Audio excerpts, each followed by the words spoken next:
पिछले कुछ दिनों से हमें ये इंटेलिजेंस आ रही थी कि पाकिस्तान के तंजीमें यहाँ उड़ी के अंदर इन्फिल्ट्रेशन करना चाहते हैं और उनका मुद्दा था यहाँ पे इन्फिल्ट्रेशन करके जम्मू एंड कश्मीर के अंदर जो शांति बहाल हो रखी है उसको और बारामूला उड़ी तहसील के अंदर कोई खलबली करना, किसी आईडी के तहत कोई एक बड़ा धमाका करना और एक टेररिस्ट ग्रुप को इन्फिल्ट्रेट करके यहाँ पीस को डिस्टेबलाइज करना।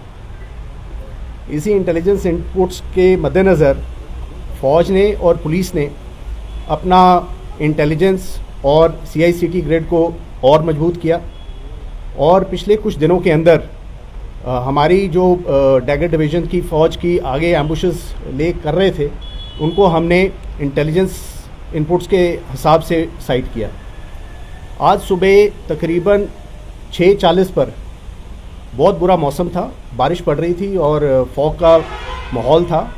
हमारे यहाँ रुस्तम बटालियन के हथलंगा एरिया के अंदर एक जो एम्बुश साइटेड था उसने नोटिस किया कि 3 से 4 टेररिस्ट ये LOC क्रॉस करने की कोशिश कर रहे हैं हथलंगा नाला के नज़दीक। इमीडिएटली कांटेक्ट इस्टेब्लिश किया गया।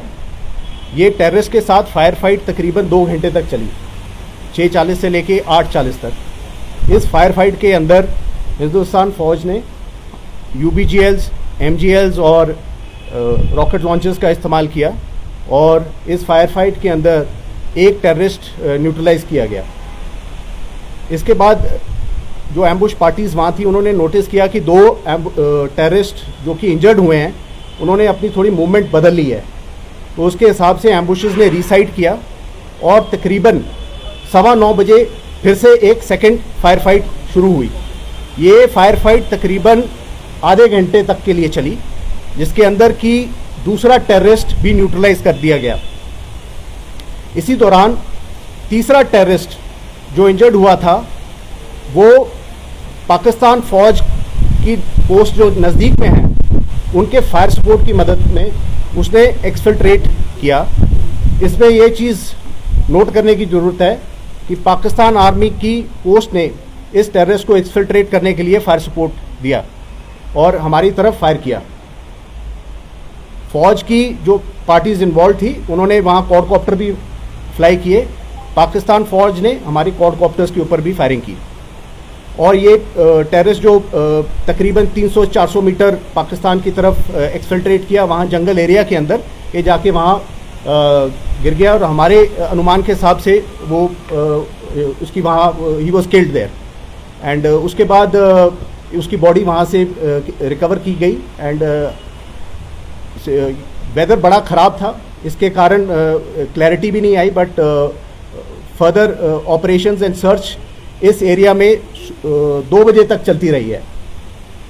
ऑपरेशन 2 बजे इनिशियली कॉल्ड ऑफ हो गया है। अभी इलाके के अंदर अभी भी सर्च चल रही है, हमारी पार्टीज़ वहाँ तैनात हैं एंड अभी तक का ऑपरेशन जो कि 8 घंटे तक के लिए चला है, इस ऑपरेशन के अंदर पाकिस्तान के 3 टेररिस्ट न्यूट्रलाइज कर दिए गए हैं, 2 टेररिस्ट की बॉडी रिकवर की गई है, एक टेररिस्ट पाकिस्तान की साइड में जाके उसकी डेड बॉडी पड़ी है, जिसका हमें अनुमान है कि उसकी बॉडी उधर से रिकवर कर दी गई है किसी से।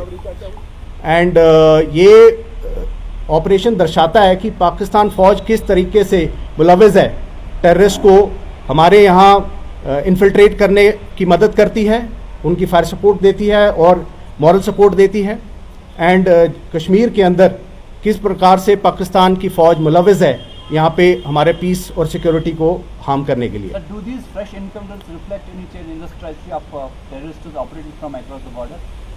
देखिए ये इनका टेररिस्ट का ये एक पुराना मोडस ऑपरेंडी है कि जब ये इन्फिल्ट्रेट करने की कोशिश करते हैं ये बुरे मौसम का लहजा लेते हैं एंड आप देख रहे हैं पिछले 48 घंटे से यहाँ हमारे बहुत बारिश पड़ रही है और मौसम बड़ा ख़राब था, तो इस चीज़ का फ़ायदा उठाने की कोशिश की है इन्होंने एंड जब भी ये इन्फिल्ट्रेट करने की कोशिश करते हैं पाकिस्तान की फ़ौज जो वहाँ पोस्टें रहती हैं वो मुलव्विज़ रहती है इनकी सपोर्ट के दौरान एंड इस ऑपरेशन में जिस प्रकार से वो तीसरे टेररिस्ट को उन्होंने एक्सफिल्ट्रेट करने में मदद की, ये पाकिस्तान फ़ौज की जो इन्वॉल्वमेंट है उसको मुलव्विज़ करता है। So what about infiltration threats in Odisha? Thank you. That's all. And ये पूरा ऑपरेशन जॉइंटली कंडक्ट किया गया Indian army, Jammu and Kashmir police and हमारी इंटेलिजेंस एजेंसी के साथ। इस ऑपरेशन के अंदर जब ये कॉन्टैक्ट इस्टेब्लिश हुआ तो जम्मू एंड कश्मीर पुलिस की एसओजीज भी एक्शन में आई, उन्होंने भी वहाँ पे आके हमारे साथ कॉर्डन में पार्टिसिपेट किया। और ये पूरी इंटेलिजेंस इकट्ठी इंटेलिजेंस थी, फौज की इंटेलिजेंस, इंटेलिजेंस एजेंसीज की इनपुट्स और जम्मू एंड कश्मीर की इंटेलिजेंस इनपुट्स।